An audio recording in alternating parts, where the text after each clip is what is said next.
Hey, so I saw a post last week. I want to get your opinion on it, right? Talk to me. So the post, it said we have 6 sophomores in women's basketball. Right. How would you rank them? Okay. Who has the best pro potential? And it's Madison Booker, Okay. Audie Crooks from Iowa State, Okay. Crooks. Yeah. Yeah. Milaysia Fulwiley from South Carolina, Malaysia. Hannah Hidalgo, Anna. Juju, and Ooh. Michaela Williams. Caleb Williams. You LSU, right? Yep. Okay. Number one. Dang. As of this season, number one got to be Hannah Hidalgo. Hannah Yeah. is different. Killing it. She is now. She was hooping as a freshman, but Juju took over last year. But this season, Hannah is different. Miss On Hidalgo, both ends. Miss Hidalgo, talk to me. You're a bucket certified bucket getter. I mean, that's the dude on TikTok I used to watch. He said, "Get it out the net." And every time she be shooting that ball, they gotta get it out the net because she is going in. It's going in. She number one for me. Pro potential wise, I'm gonna give her number one. Now it's a 1A, 1B because it's not even close to the 1B. It's Juju. Easy. Juju, you still a bucket. I don't care what they say about you. I don't care what kind of season you having. You always gonna be a bucket in my book. I didn't see you hoop too much. You're a bucket getter, Miss Watkins. Okay? People watch USC because they want to see Juju. I'm Miss Kiki. I'm not disrespecting you at all. But Juju is a bucket getter. Ain't nobody here to see you, Otis.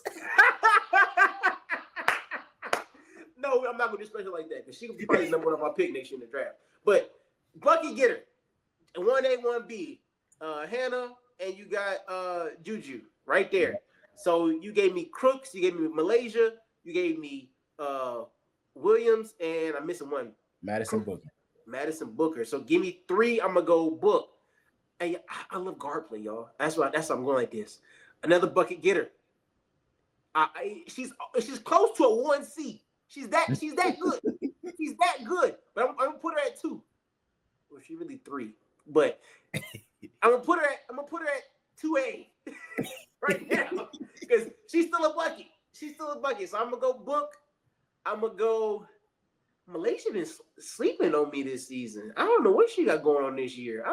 I was going to ask you about that because I was looking and I said, now freshman Malaysia, Miss Fulwiley, crazy handles, crazy takes.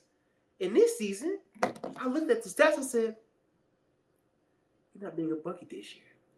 And it saddened my heart because I believe in my heart that she's a bucket. I've seen her hoop too much in this past year. You know what I'm saying? I think it's a few factors with that, but finish your list and we'll Okay, go back. okay. I'm gonna finish. Keep it. Okay. So I'm gonna go Crooks next. Then, since I can't put Malaysia, I'm gonna go Crooks. I'm gonna go Williams, and I'm gonna go Malaysia last. Crooks 6'3", but she's dominant. 6. She reminds me of a bigger Angel Reese. That's what she reminds me of because she can get the boards. She down low dominant. Nobody's stopping her in the post. It didn't matter who she was playing. Then they played who they played it? I watched it. It was Iowa. They played Iowa and dominant. They lost the game, I think, but she was dominant down low. Right. Some of Crooks, Williams. I told you about Williams earlier. She's a bucket in my book. And then I gotta put Malaysia last because just this upcoming season in regards to pro potential, she gotta be last in this one. So that's my 6. Okay. I'm not mad at that. I think you can put them in any kind of order. Yeah. Me personally, I'm a fan of Michaela Williams. Okay. So I probably would switch Michaela Williams with have her probably like 3rd, Madison Booker 4, Crooks 5, okay, and then Malaysia 6. Okay. That would probably just be my list, but yeah. Hannah Hidalgo is a dog. On both ends. Both ends. And she only 5'6". That's what I'm saying. Smallest person on the court, playing like the biggest person on the court. After no fear in her heart. None. Fear. Want all the smoke. And that's why she's number one on my list. That's why she's number one on my doggone list, right there. Different.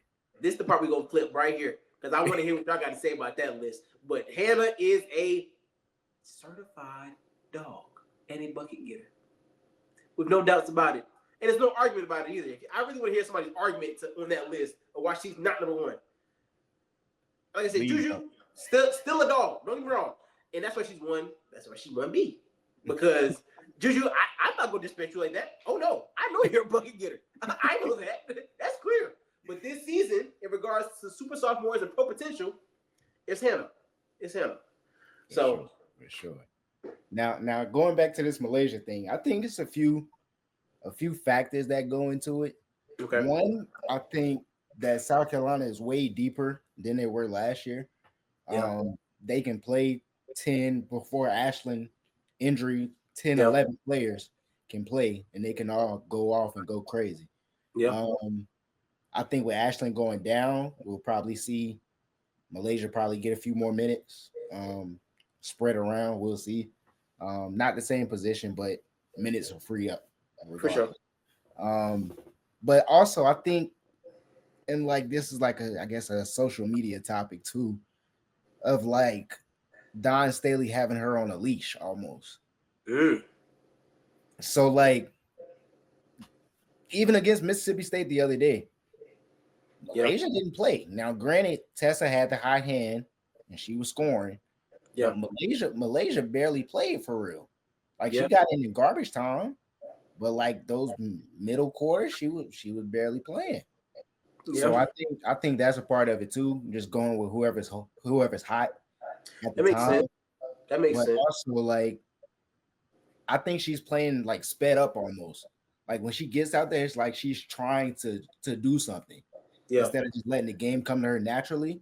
And I think sometimes that hurts her, playing too fast and trying to make a spectacular play instead of keeping it simple and letting the game come to her. I can see that. I can see that being a big thing. I just looked it up again, man. She's third in the team in scoring this season. And like you said, because they're so deep, like you just mentioned, that makes sense that she's getting the reps that she's getting. I was looking back at at their games, and she would look like she was the hot hand against TCU. She had 20. You know what I'm saying? Right. So, like you said, you got to feed the hot hand, especially when your team is deep. It's easy for you to be top person on your team and always getting the most points. You know what I'm saying? When you're on a team like USC, and your team is deep like this, I get it. So she's still 6th on my list of super sophomores, but I understand the way you're playing right now. She's still a bucket. They don't take nothing away from her. She's still like that.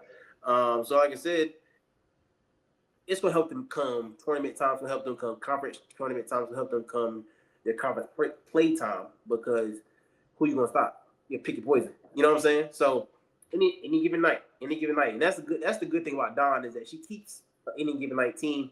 And regarding the comments with the leash, man, like you said, Milaysia's young. She's a sophomore.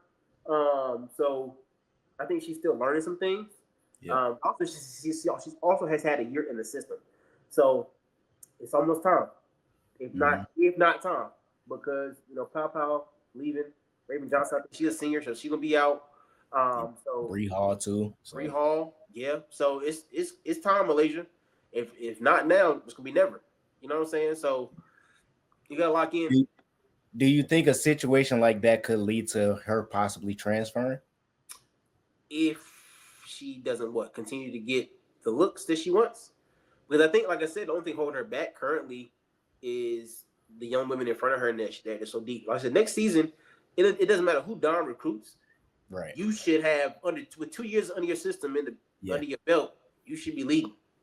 As going into your junior season, and I know this is a very young season, so don't get me wrong, she still has plenty of time to continue to hoop, whatever. But going into next year, looking into the future, man, if you're not number one coming off, you know what I'm saying, whatever, and hooping and leading, she's probably running the one and getting after it. But she plays like she's really a 2, because she's looking for the shot more than she's looking, I think, the pass. I could be wrong, but from what I've seen from her, she's looking for more for her shot. She's averaging 1 assist a game, so I know she's looking to shoot. You know what I'm saying? Like she ain't looking to, you know what I'm saying, dish it. You feel me? Which is cool, but next season really gonna be your time. And I think you definitely have the opportunity to continue to contribute now and show Coach Dawn, like, take me off this leash that you got me on, if there is this leash that you have me on. Because I'm like that. You know what I'm saying? At some point, you got to show Coach that. So Yeah. Like I said, USC has a deep tradition of having just talent, mostly at the big position, and so now she has the opportunity to change the narrative and say, Right. "You've created a dominant guard in me." Yeah. You know, so let's make it And happen. Dawn has already called her a generational talent. Yeah, that's what I'm saying. First year, She so. did as a freshman. Yeah. You know what I'm saying? So, which means she has the ultimate confidence in her. So I think that she's in the right place. So I think it will honestly be foolish for her to think of transferring.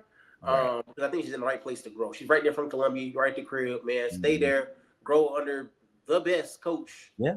Right now in Dawn Staley, man. Like continue to be great, man. I don't foresee her falling off. Right. While like not under the care of Dawn Staley. I want to see her game elevated even more. So yeah.